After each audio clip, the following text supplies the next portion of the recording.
សូមចុច Subscribe រួចចុចលើសញ្ញាកណ្ដឹងដើម្បីទទួលបានវីដេអូថ្មីៗសូមអរគុណ Channel រឿងព្រេងខ្មែរសូមជូនរឿងខ្មោចអវិជ្ជា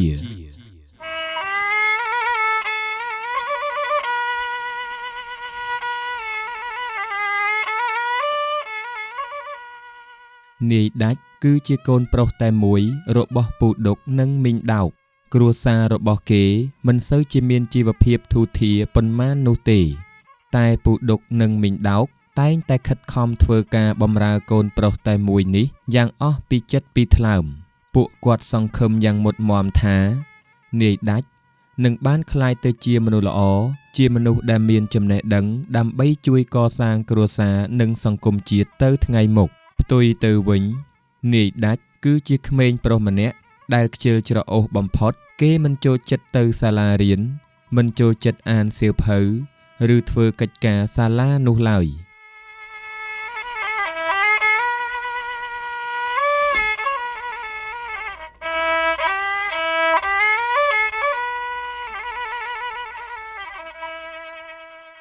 រាល់ថ្ងៃ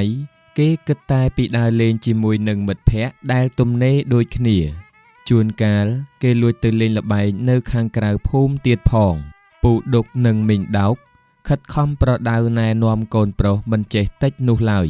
ពួកគាត់ពន្យល់ពីសារៈសំខាន់នៃការសិក្សាពីអនាគតដ៏លំបាកសម្រាប់អ្នកដែលគ្មានចំណេះដឹងតែនាយដាច់ហាក់បីដូចជាមិនចូលត្រចៀកគេសោះឡើយកូនអើយម៉ែសូមអង្វរកូនកុំខ្ជិលច្រអូសពេកបើកូនមិនរៀនសូត្រតើទៅថ្ងៃមុខកូននឹងលំបាកលំបិនប៉ុណ្ណាអើយម៉ែឯងទុកចិត្តខ្ញុំចុះខ្ញុំមិនអីទេមិត្តភ័ក្តិខ្ញុំគេមិនរៀនសូត្រអីផងគេនៅតែសប្បាយនឹងម៉ែលុយពួកវាចាយមិនអស់ទេមិនបាច់ចាំទៅរៀនដូចខ្ញុំផងហើយម៉ែមិនបាច់ព្រួយទេរៀនក៏ប៉ុណ្្នឹងមិនរៀនក៏ប៉ុណ្្នឹងដែរម៉ែអើយយីមកវានិយាយកុំប្រៀបធៀបខ្លួនឯងទៅនឹងអ្នកដទៃដែលមិនល្អអីកូនមនុស្សម្នាក់មានវាសនាខុសៗគ្នាបើគេមិនល្អកូនកុំយកគំរូតាមគេមានតែការរៀនសូត្រទេទៅធ្វើឲ្យជីវិតកូនមានអនាគតល្អបើឯងមិនរៀនសូត្រតើឯងបានចំណេះវិជ្ជាមកពីណាមកទំនុកបំរុងជីវភាពរបស់ឯងទៅថ្ងៃមុខហើយបើសិនជាឯងខ្លាចទៅជាមនុស្សម្នាក់ដែលចោលមកសៀតឥតប្រយោជន៍នៅក្នុងសង្គមនោះ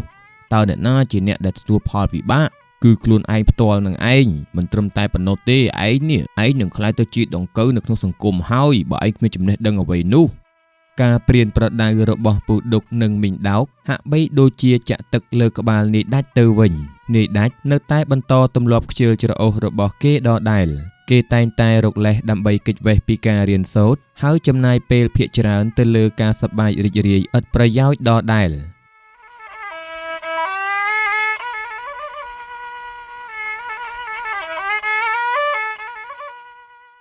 នៅសាលារៀននាយដាច់ជាសិស្សដែលខ្សោយជាងគេមិនដែលយកចិត្តទុកដាក់ស្ដាប់គ្រូពន្យល់មិនដែលធ្វើកិច្ចការផ្ទះហើយតែងតែទទួលបានលទ្ធផលមិនល្អនៅក្នុងការប្រឡងគ្រូជាច្រើនអ្នកបានព្យាយាមជួយណែនាំគេតែគេនៅតែមិនផ្លាស់ប្ដូរទម្លាប់អាក្រក់នេះសោះពេលវេលាចេះតែរំកិលទៅមុខយ៉ាងលឿននាយដាច់ក៏ចេះតែចម្រើនវ័យទៅមុខពីមួយឆ្នាំទៅមួយឆ្នាំក៏ប៉ុន្តែគំនិតនិងការយល់ដឹងរបស់គេនៅតែត្រឹងដដែលគេនៅតែជាក្មេងម្នាក់ដែលគិតតែពីភាពសប្បាយរីករាយមិនបានគិតដល់អនាគតរបស់ខ្លួនឯងនោះឡើយ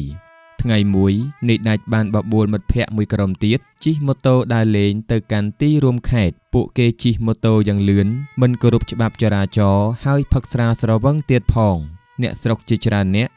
បានឃើញទង្វើដ៏គ្រោះថ្នាក់របស់ពួកគេហើយមានការព្រួយបារម្ភយ៉ាងខ្លាំងបុរសចំណាស់ម្នាក់ក៏បាននិយាយឡើងយីពួកក្មេងអស់នេះវៃវាប្រញាប់ទៅកក់វត្តនៅឯណាវាវយអើយក្មេងៗចំនួននេះមិនចេះខ្លាចញញើទៅវិញសោះតិចងាប់អស់នេះវយពិតដូចជាការនិយាយរបស់គាត់មែននៅតាមផ្លូវត្រឡប់មកផ្ទះវិញដោយសារតែស្រវឹងនិងបើកបរក្នុងល្បឿនលឿនម៉ូតូដែលនាយដាច់កំពុងជិះយ៉ាងលឿនបានទៅបុកនឹងឡានមួយគ្រឿងដែលកំពុងបើកបរក្នុងទិសដៅផ្ទុយគ្នាពេលនោះសំឡេងប៉ះទង្គិចគ្នាដ៏ខ្លាំងបានលាន់ឮសន្ធឹកពេញផ្លូវ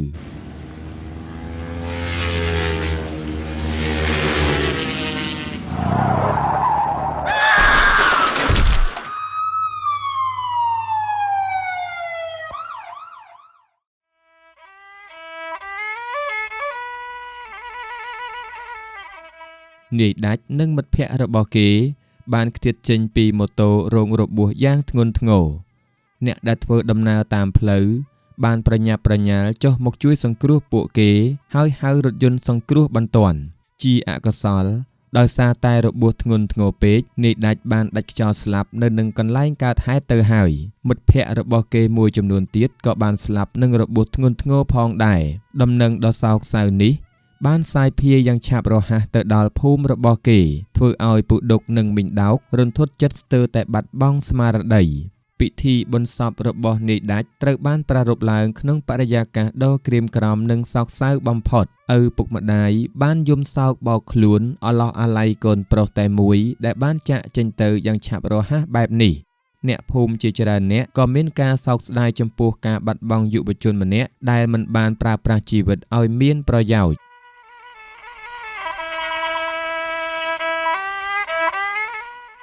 បន្ទាប់ពីការស្លាប់របស់នាយដាច់វិញ្ញាណរបស់គេបានរសាត់អណ្ដែតទៅមកដោយភាពវង្វេងវង្វាន់គេមិនដឹងថាខ្លួនឯងនៅទីណាហើយត្រូវទៅទីណានោះទេព្រលឹងរបស់យុវជនដែលគ្មានចំណេះដឹងគ្មានការយល់ដឹងអំពីពិភពខាងក្រៅសូម្បីតែបន្ទាប់ពីខ្លួនបានស្លាប់ទៅហើយនោះទីបំផុតវិញ្ញាណរបស់គេបានរសាត់ទៅដល់ល្អាងមួយដែលជាកន្លែងដែលគេបានជួបនឹងវិញ្ញាណដទៃទៀតនៅទីនោះ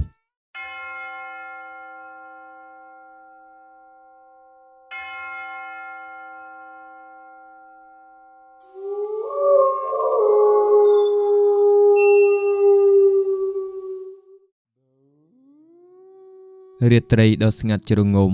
ព្រះច័ន្ទរះភ្លឺច្បាស់នៅលើផ្ទៃមេឃខ្មៅងងឹតប្រៀបដូចជាភ្នែកមួយគូកំពុងសម្លឹងមកមើលភពផែនដីខ្យល់រំហើយបក់មកប៉ះនឹងស្លឹកឈើស្ងួតបន្លឺសំឡេងប្រោកគួរឲ្យព្រឺព្រួចនៅក្នុងព្រៃជ្រៅលើភ្នំមានល្អាងមួយដែលមានសភាពងងឹតនិងអាចកំបាំងនៅខាងក្នុងវិញ្ញាណរបស់នាយដាច់កំពុងតែរសាត់អណ្ដែតទៅមកដោយទឹកមុខស្រងោតស្រងាត់នៅក្នុងល្អាងភ្នំនោះរូបរាងកាយរបស់គេពាក់អាវចាស់រហែកប្រឡាក់ដោយធូលីដីសក់ក្បាលរញ៉េរញ៉ៃភ្នែកទាំងគូស្លេកស្លាំងគ្មានពន្លឺគេនៅតែមិនយល់ថា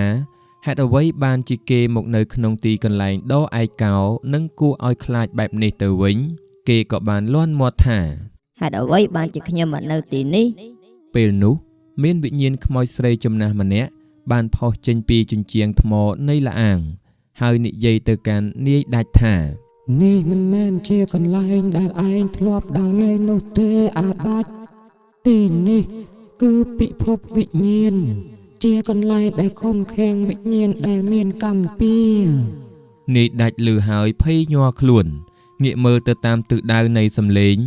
គេបានឃើញខ្មោចស្រីចំណាស់ម្នាក់កំពុងអង្គុយនៅលើផ្ទាំងថ្មមួយដុំនៅក្បែរជញ្ជាំងមុខរបស់គាត់ជ្រីវជ្រួញភ្នែកទាំងគូមុតស្រួចសម្លឹងមកនាយដាច់ក៏បានសួរទៅគាត់បន្តទាំងភ័យខ្លាចតើយាយជានរណាយើងជាវិញ្ញាណដែលរស់នៅទីនេះយូរណាស់មកហើយយើងបានជួបនឹងវិញ្ញាណជាច្រើនមកហើយតែគ្មានអ្នកណាម្នាក់ដូចឯងនេះទេអាដាច់ដូចខ្ញុំយ៉ាងម៉េចទៅយាយគឺឯងស្លាប់ទៅទាំងល្ងងខ្លៅគ្មានចំណេះដឹងអ្វីជាប់នឹងខ្លួនសោះ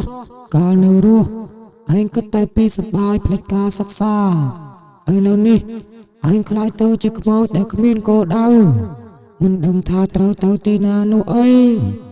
នាយដាច់នៅស្ងៀមគេមិនអាចបដិសេធនៅអ្វីដែលខ្មោចយាយនោះបានលើកឡើងឡើយរូបភាពកាលពីនៅរស់រានមានជីវិតបានផុសឡើងនៅក្នុងខួរក្បាលរបស់គេពិតជាមនុស្សខ្ជិលច្រអូសមិនខ្វល់ពីការរៀនសូត្រមិត្តភ័ក្តិបបួលទៅណាគេក៏ទៅនឹងពេលទំនេរគិតតែពីលេងល្បែងនិងដើរលេងសប្បាយគ្រូនិងឪពុកម្ដាយស្ដីបន្ទោសក៏គេមិនដែលស្ដាប់សោះឡើយចុះខ្ញុំត្រូវធ្វើមិនទេយាយពិភពវិញ្ញាណមិនមែនជាកន្លែងសម្រាប់មនុស្សល្ងងខ្លៅទេនៅទីនេះអ្វីទាំងអស់សុទ្ធតែមានហេតុផលមានការយល់ដឹងឯងគ្មានចំណេះដឹងអ្វីសោះឯងនឹងវង្វេងផ្លូវជារៀងរហូតហើយអាដាច់ខណៈពេលដែលនាយដាច់កំពុងតែនិយាយជាមួយខ្មោចយាយនោះស្រាប់តែមានពន្លឺចម្លែកមួយទៀតបានលេចចេញមកពីជញ្ជាំងម្ខាងទៀតនៃល្អាងថ្មពន្លឺនោះ កាន់តែភ្លឺឡើងរហូតប្រែក្លាយទៅជារូបរាងមនុស្ស2នាក់ទៀតពួកគេគឺជាខ្មោចបរោះចំណាស់ម្នាក់ស្លៀកពាក់ខោអាវសម័យដើមនិងស្ត្រីម្នាក់ស្លៀកពាក់សមុខមាត់ស្លេកស្លាំងឃើញហើយនេដាច់ក៏សួរទៅកាន់ពួកគេថារួចជអ្នកទាំងពីរជានរណាខ្មោចបរោះចំណាស់នោះក៏តបពួកយើងគឺជាវិញ្ញាណដែលជាប់នៅក្នុងល្អាងនេះដូចឯងដែរពួកយើងសិតសឹងតែជាមនុស្សដែលកាលពីនៅរស់មិនបានខិតខំប្រឹងប្រែងរៀនសូត្រធ្វើការងារអ្វីមួយឲ្យបានត្រឹមត្រូវខ្ញុំនេះគឺជាគ្រូបង្រៀនម្នាក់កាលពីនៅរស់ខ្ញុំមិនបានយកចិត្តទុកដាក់បង្រៀនសិស្សានុសិស្សឲ្យបានល្អខ្ញុំបង្រៀនយកតែរួចពេលស្លាប់ទៅខ្ញុំត្រូវជាប់នៅក្នុងល្អាងភ្នំនេះដើម្បីរំដោះកម្មពៀរដែលបានសាងកាលពីខ្ញុំនៅរស់នៅពេលដែលខ្មោចបរោះចំណាស់នោះនិយាយចប់ខ្មោចស្រីស្លៀកពាក់សក៏បន្តហើយខ្ញុំវិញគឺជាអ្នកជំនួញខ្ញុំមកប្រាស់គេឯងមិនស្មោះត្រង់ក្នុងការធ្វើជំនួញពេលស្លាប់ទៅទ្រព្យសម្បត្តិទាំងអស់ក៏រលាយបាត់ខ្ញុំនៅសល់តែភាពសោកស្ដាយនឹងការជោគខាំងនៅក្នុងទីនេះដើម្បីដោះកម្មពៀរដែលបានកសាងនាយដាច់ស្ដាប់ដោយក្តីតក់ស្លុតគេចាប់ផ្ដើមយល់បន្តិចម្ដងពីផលវិបាកនៃការមិនរៀនសូត្រនិងការដែលមិនមានចំណេះដឹងវាមិនត្រឹមតែធ្វើឲ្យជីវិតរស់នៅបច្ចុប្បន្នជួបការលំបាកប៉ុណ្ណោះទេថែមទាំងបន្តទៅដល់ជីវិតបន្ទាប់ទៅមុខថែមទៀតផងជុំមានផ្លូវចេញពីទីនេះទេយាយផ្លូវចេញមានតែមួយគត់គឺឯងត្រូវរៀនសូត្រស្វែងយល់ពីអ្វីដែលឯងមិនបានដឹងកាលពីនៅរស់ហើយត្រូវស្វែងរកចំណេះដឹងនៅក្នុងពិភពវិញ្ញាណនេះឲ្យបានសិនតែខ្ញុំមិនដឹងថាត្រូវចាប់ផ្ដើមចេញពីណានោះទេយាយពួកយើងនឹងជួយឯងពួកយើងបានរៀនសូត្រនិងយល់ដឹងរឿងរ៉ាវជាច្រើននៅក្នុងទីនេះពួកយើងនឹងបង្រៀនឯងនៅអ្វីដែលឯងខ្វះខាតដូច្នេះឯងនឹងបានយល់ដឹងខ្លះហើយពួកយើងខ្លួនឯងក៏បានរំដោះកម្មពៀររបស់ពួកយើងបានខ្លះដែរចាប់ពីពេលនោះមកនេដាច់បានចាប់ផ្ដើមរៀនសូត្រយ៉ាងសកម្មក្រោមការណែនាំពីវិញ្ញាណទាំង3នៅក្នុងល្អាងនោះពួកគេបានបង្រៀននេដាច់អំពីតម្លៃនៃការសិក្សាអំពីផលវិបាកនៃការខ្ជិលច្រអូសនិងអំពីសារៈសំខាន់នៃចំណេះដឹងនេដាច់បានស្ដាប់ដោយយកចិត្តទុកដាក់សួរនៅអ្វីដែលគេមិនយល់និងព្យាយាមចងចាំនៅអ្វីដែលគេបានរៀននៅក្នុងល្អាងនោះនាយដាច់បានចាប់ផ្ដើមជីវិតថ្មីមួយនៃការរៀនសូត្រខ្មោចស្រីចំណាស់ដែលគេស្គាល់ថាជាលោកយាយម្នាក់ជាមនុស្សដែលកាលពីនៅរស់គឺជាអ្នកដែលមានប្រាជ្ញវាងវៃបានបង្រៀនគេអំពីប្រវត្តិសាស្ត្រចំណេះដឹងទូទៅនិងទស្សនវិជ្ជា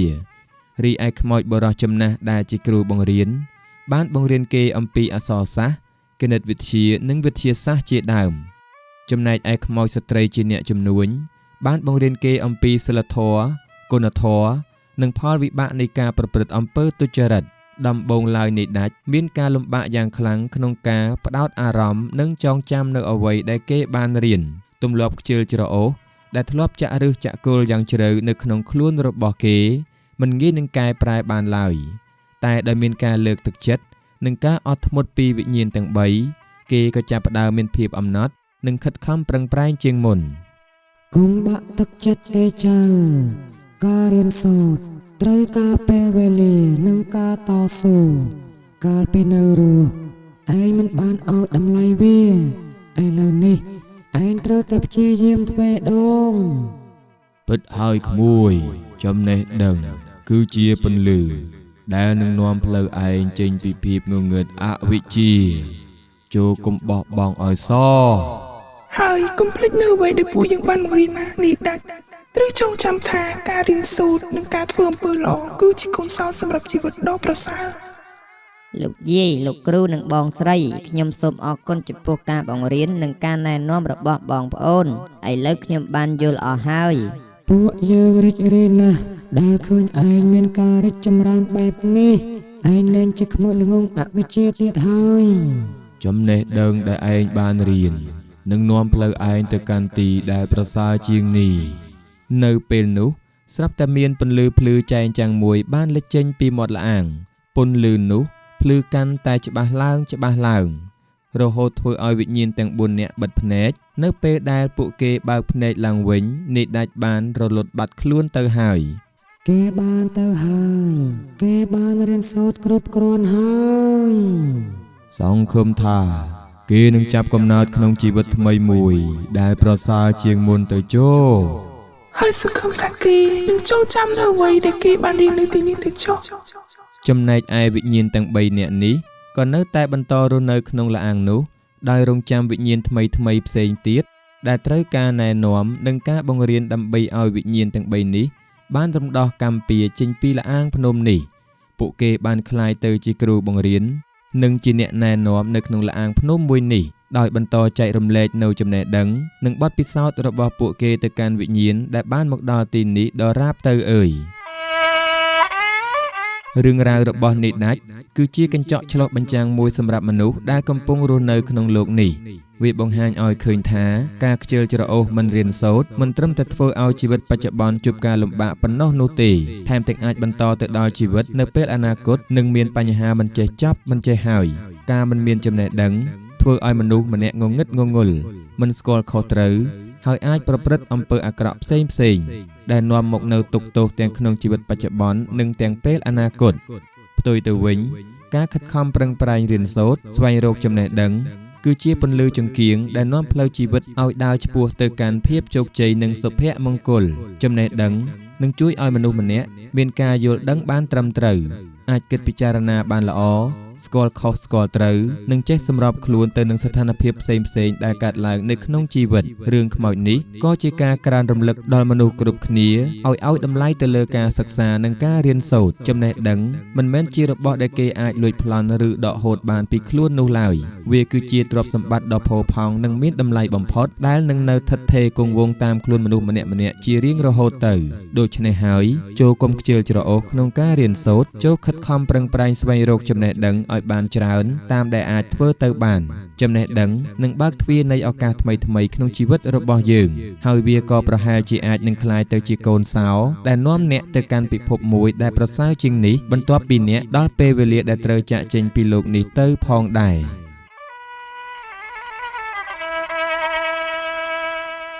ពុកម៉ែបងប្អូនលោកអ្នកនាងមិត្តអ្នកទស្សនាជាទីរាប់អានរឿងនិទានខ្មោចអវិជ្ជាដែលខ្ញុំបាទបានលើកយកមកជម្រាបជូនពុកម៉ែបងប្អូនក៏ដូចជាធ្វើគំនូរជីវចលជូនបងប្អូនពុកម៉ែបានទស្សនានៅក្នុងពេលនេះក៏បានឈានចូលមកដល់នាទីបញ្ចប់ទៅហើយសង្ឃឹមថាពុកម៉ែបងប្អូនមិត្តទស្សនាចូលចិត្តនៅក្នុងសាច់រឿងមួយនេះពុកម៉ែបងប្អូនដែលចង់ទទួលបាននៅសាច់រឿងជាបន្តទៀតពី Channel រឿងព្រេងខ្មែរពុកម៉ែបងប្អូនអាចចុចទៅលើពាក្យថា Subscribe ឬចុចទៅលើសញ្ញាកណ្ដឹងឬក៏អាចចុច Like ឬក៏ Comment នៅពីក្រោមវីដេអូរបស់ខ្ញុំបាទបានផងដែរ Channel រឿងព្រេងខ្មែរក៏សូមខន្តីអធិស្ឋានប្រសិនបើការតែនិពន្ធឬក៏ការធ្វើគំនូរជីវចលនៅក្នុងសាច់រឿងនេះមានកន្លែងឆ្គងមិនទាន់បានល្អនៅឡើយក៏សូមខន្តីអធិស្ឋានពីសំណាក់ពុកម៉ែបងប្អូនដែលបានទស្សនានៅក្នុងវីដេអូមួយនេះផងដែរសង្ឃឹមថាជួបពុកម៉ែបងប្អូននៅក្នុងវីដេអូក្រោយៗជាបន្តទៀតនៅក្នុងពេលនេះខ្ញុំបាទសូមអរគុណនិងសូមជម្រាបលា